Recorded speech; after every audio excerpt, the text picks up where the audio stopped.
हर हर महादेव सभी मित्रों को welcome to electronic study YouTube channel. सभी को सुप्रभात।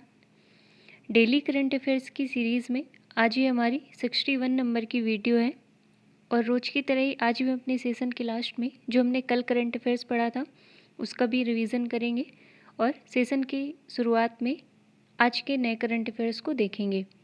तो चलिए शुरू करते हैं आज का अपना ये सेशन और देखते हैं पहला करंट अफेयर। पहला दिया हुआ है हरियाणा राज्य के बारे में। तो अभी हाल ही में हरियाणा राज्य सरकार के द्वारा गोरखनाथ समुदाय के आग्रह करने पर जो गोरख धंधा शब्द है इसके इस्तेमाल पर प्रतिबंध लगा दिया गया है। तो ध्यान रखिएगा कि गोरख धंधा शब्द इसका इस्तेमाल बंद हुआ है हरियाणा राज्य में। अभी यदि वर्तमान की बात की जाए तो हरियाणा के बारे में मैंने आपको बताया था कि यहाँ पर भारत का पहला ग्रेन एटीएम स्थापित किया गया था जिसका उद्देश्य था लोगों को कम समय में अनाज उपलब्ध करवाना। और इसके अलावा एक ब्लॉक एक उत्पाद योजना की शुरुआत ये भी हरियाणा में ही की गई थी। इसके अलावा मैंने आपको हर हित स्टोर योजना के बारे में बताया था, इसकी शुरुआत भी हरियाणा के द्वारा ही की गई थी। और यदि वर्तमान की बात की जाए तो वर्तमान में जो हरियाणा के मुख्यमंत्री हैं वो हैं मनोहर लाल खट्टर और जो राज्यपाल हैं वो हैं बंडारू दत्तात्रेय। तो हरियाणा के विषय में आप इतने तथ्य ध्यान रखिएगा। अगला देखते हैं संस्कृत सप्ताह के बारे में। तो ये मनाया जाएगा 19 से 25 अगस्त के बीच। और इसका उद्देश्य क्या होगा तो जैसा कि आप सभी जानते हैं संस्कृत को सभी भाषाओं की जननी माना जाता है। तो इस प्राचीन भाषा को बढ़ावा देने और इसको लोकप्रिय बनाने के उद्देश्य से प्रधानमंत्री मोदी जी के द्वारा ये अपील की गई है कि 19 से 25 अगस्त तक संस्कृत सप्ताह के रूप में मनाया जाएगा। इसके अलावा एक चीज़ और जान लीजिए आप कि जो बनारस हिंदू यूनिवर्सिटी है BHU, इसने पहली बार हिंदू धर्म को एक विषय के रूप में पढ़ाया जाएगा ऐसा फैसला लिया है। यानी कि एक कोर्स लॉन्च होगा जिसमें केवल हिंदू धर्म के विषय में ही पढ़ाया जाएगा। और अभी बनारस की बात हुई है तो मैंने आपको बताया था कि जो बनारस का मंडुआडीह रेलवे स्टेशन था इसका भी हाल ही में नाम बदलकर बनारस रेलवे स्टेशन कर दिया गया है। अगला देखते हैं अपूर्व चंद्र के बारे में। तो इन्हें अभी हाल ही में सूचना एवं प्रसारण मंत्रालय ने नए सचिव के रूप में नियुक्त किया है। अब यहाँ पर नियुक्त की बात हुई है तो कुछ अन्य नियुक्तियों के बारे में जान लेते हैं। मैंने आपको बताया था धृति बनर्जी के बारे में जिन्हें जूलॉजिकल सर्वे ऑफ इंडिया के निदेशक के पद पर नियुक्त किया गया है। और जो जूलॉजिकल सर्वे ऑफ इंडिया है इसके 105 वर्षों के इतिहास में ये पहली महिला महानिदेशक होंगी जो इस पद पर नियुक्त हुई हैं। तो इसमें धृति बनर्जी का नाम ध्यान रखिएगा। इसके अलावा मैंने नुपुर चतुर्वेदी के बारे में आपको बताया था जिन्हें भारत बिल पे के नए CEO के तौर पर नियुक्त किया गया था। फिर बात की जाए यदि नासिर कमल की तो नासिर कमल को अभी हाल ही में नागरिक उड्डयन सुरक्षा ब्यूरो यानी कि सिविल एविएशन सिक्योरिटी के महानिदेशक के रूप में नियुक्त किया गया था। इब्राहिम राइसी जो कि ईरान के राष्ट्रपति बने थे 8वें। इसके अलावा पेस्ट्रो कैडिलो के बारे में मैंने आपको बताया था जो पेरू के राष्ट्रपति बने थे। और यदि बात की जाए NS प्रधान की तो इन्हें नारकोटिक्स कंट्रोल ब्यूरो का प्रधान अध्यक्ष बनाया गया था। तो यह कुछ महत्वपूर्ण नाम है। इसके अलावा देखिए आशीष सराफ के बारे में मैंने आपको बताया था। ये कौन है तो फ्रांसीसी रक्षा और एयरोस्पेस समूह जो थेल्स है इसने भारत के उपाध्यक्ष और देश निदेशक के रूप में आशीष सराफ को अभी कुछ दिन पहले ही नियुक्त किया था। तो ये भी महत्वपूर्ण है, इसका नाम आप ध्यान रखिएगा। अगला देखते हैं विश्व मच्छर दिवस यानी वर्ल्ड मॉस्किटो डे। इसे हम ऑब्जर्व करते हैं 20 अगस्त को। और जो 2021 का थीम है विश्व मच्छर दिवस का ये है जीरो मलेरिया टारगेट। इसके अलावा देखिए 20 अगस्त को ही दो और दिवस हम सेलिब्रेट करते हैं। एक है अक्षय ऊर्जा दिवस और दूसरा है सद्भावना दिवस। और जो ये सद्भावना दिवस है ये हम जो राजीव गांधी थे इनकी जयंती पर ये ऑब्जर्व करते हैं। और 19 अगस्त के मैंने आपको 2 दिवस बताए थे, एक था विश्व मानवतावादी दिवस और दूसरा था विश्व फोटोग्राफी दिवस। तो ये दोनों दिवस हम 19 अगस्त को मनाते हैं। अगला देखते हैं दिल्ली के बारे में। तो देश के पहले स्मोक टावर का उद्घाटन किया जा रहा है दिल्ली में मुख्यमंत्री अरविंद केजरीवाल के द्वारा। ये स्मोक टावर किस लिए होगा तो ध्यान रखिए कि जो जैसा कि आप सभी जानते हैं कि दिल्ली में बहुत ज़्यादा प्रदूषण है। तो वहाँ के प्रदूषण को कम करने के लिए ये स्मॉग टावर का उद्घाटन किया जा रहा है अरविंद केजरीवाल जी के द्वारा। और ये टावर हर सेकेंड में 1000 क्यूबिक मीटर हवा को साफ करेगा। अगला है यूनाइटेड अवेयर के बारे में। तो ये है क्या? तो ये एक प्रकार का तकनीकी मंच है जिसको लॉन्च किया है भारत ने संयुक्त राष्ट्र के साथ मिलकर। और इसका उद्देश्य क्या है? तो संयुक्त राष्ट्र के शांति सैनिकों की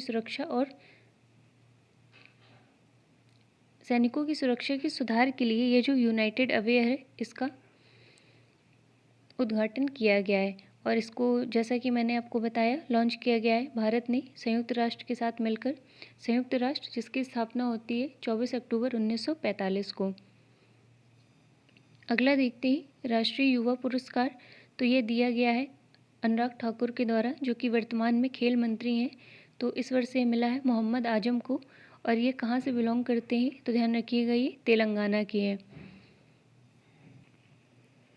अब देखिए यहाँ पर पुरस्कार की बात हुई है तो कुछ महत्वपूर्ण पुरस्कार हैं उसका एक बार रिवीजन कर लेते हैं। मैंने आपको बताया था फुकुओका पुरस्कार के बारे में। यह जापान का प्रतिष्ठित पुरस्कार है और वर्ष 2021 में यह मिला है पी साईनाथ को। इसके अलावा ओपन सोसाइटी पुरस्कार 2021 यह मिला था केरल की जो पूर्व स्वास्थ्य मंत्री थी के शैलजा इनको। इसके अलावा देखिए असम में एक नए पुरस्कार की शुरुआत होती है असोम रत्न पुरस्कार और इसी वर्ष से इसकी शुरुआत हुई है। इसमें 3 श्रेणियां होंगी। पहली होगी असोम रत्न जिसमें 5 लाख रुपए, दूसरी थी असोम विभूषण इसमें 3 लाख रुपए और तीसरी थी असोम भूषण इसमें 1 लाख रुपए की नगद राशि प्रदान की जाएगी। और इसके अलावा देखिए अभी जो राजीव गांधी खेल रत्न पुरस्कार था इसका नाम बदलकर मेजर ध्यानचंद के नाम पर कर दिया गया है। और वहीं महाराष्ट्र सरकार ने राजीव गांधी पुरस्कार नाम के एक नए पुरस्कार की शुरुआत की है जो दिया जाएगा प्रौद्योगिकी के क्षेत्र में अच्छा करने वाली संस्थाओं को। इसके अलावा प्रिंसेस ऑफ एस्टूरियस अवार्ड के बारे में मैंने आपको बताया था। ये स्पेन का प्रतिष्ठित सामाजिक विज्ञान के लिए दिया जाने वाला पुरस्कार था और वर्ष 2021 में यह मिला है प्रोफेसर अमर्त्य सेन को। और जो भारत जैव विविधता पुरस्कार 2021 है यह मिला है साजी एनम को। इसके अलावा देखिए ई पंचायत पुरस्कार 2021 यह मिला है उत्तर प्रदेश को। नेल्सन मंडेला मानवतावादी पुरस्कार से सम्मानित किया गया था रोमाना सिन्हा सहगल को। Skoch CM of the year 2021 बने हैं जगन मोहन रेड्डी। विटली अवार्ड जिसे हम ग्रीन ऑस्कर के नाम से जानते हैं ये मिला है इस वर्ष नुक्लूफोम जो कि नागालैंड से संबंध रखते हैं। कलिंग रत्न पुरस्कार यह दिया गया है इस वर्ष विश्वभूषण हरिचंदन को। विश्व खाद्य पुरस्कार यह मिला था शकुंतला हरक सिंह को। छत्तीसगढ़ वीरनी पुरस्कार यह मिला है इस वर्ष द्युति चंद को।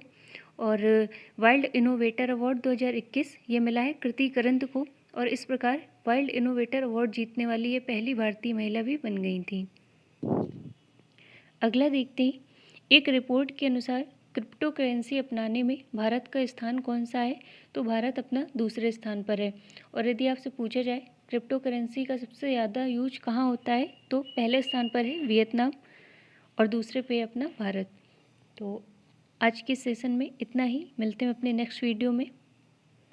और इससे पहले जो हमने कल पढ़ा था उसका एक बार रिवीजन कर लेते हैं। पहला हमने पढ़ा था हाल ही में विश्व बैंक ने एक नया साइबर सुरक्षा multi donor trust fund launch किया है जिसका उद्देश्य था साइबर सुरक्षा विकास एजेंडा का बेहतर ढंग से विकास करना और जो देश में होने वाले डिजिटल परिवर्तन है उनका नागरिक अच्छी तरीके से लाभ ले सके इसमें उनकी मदद करना।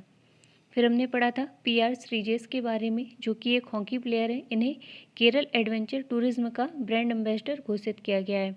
और यदि केरल की बात की जाए तो केरल में वर्तमान में जो मुख्यमंत्री हैं वो हैं पिनरई विजयन और राज्यपाल हैं आरिफ मोहम्मद खान। फिर हमने पढ़ा था विश्व मानवता दिवस और विश्व फोटोग्राफी दिवस के बारे में। ये दोनों दिवस हम ऑब्जर्व करते हैं 19 अगस्त को। फिर है विश्व एथलेटिक्स अंडर 20 चैम्पियनशिप 2021। इसकी शुरुआत हुई है नैरोबी केन्या की राजधानी में। फिर हमने पढ़ा था सागो के बारे में।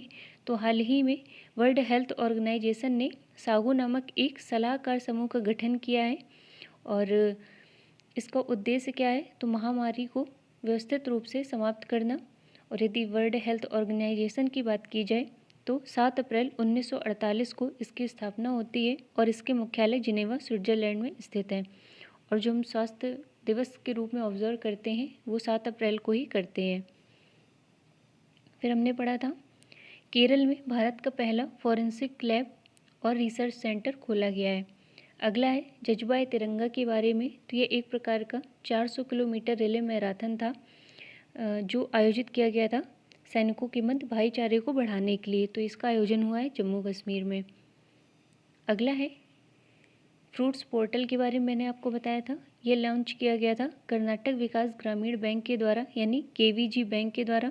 इसका उद्देश्य था किसानों के लोन से संबंधित जानकारी प्राप्त करने हेतु, यानी कि किसानों ने कब और कितना लोन लिया है, उसको चुकाया है समय पर या नहीं चुकाया है, इन सब से संबंधित जानकारी यह पोर्टल देगा।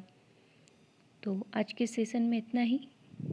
मिलते हैं अपने नेक्स्ट वीडियो में, तब तक के लिए धन्यवाद सभी को।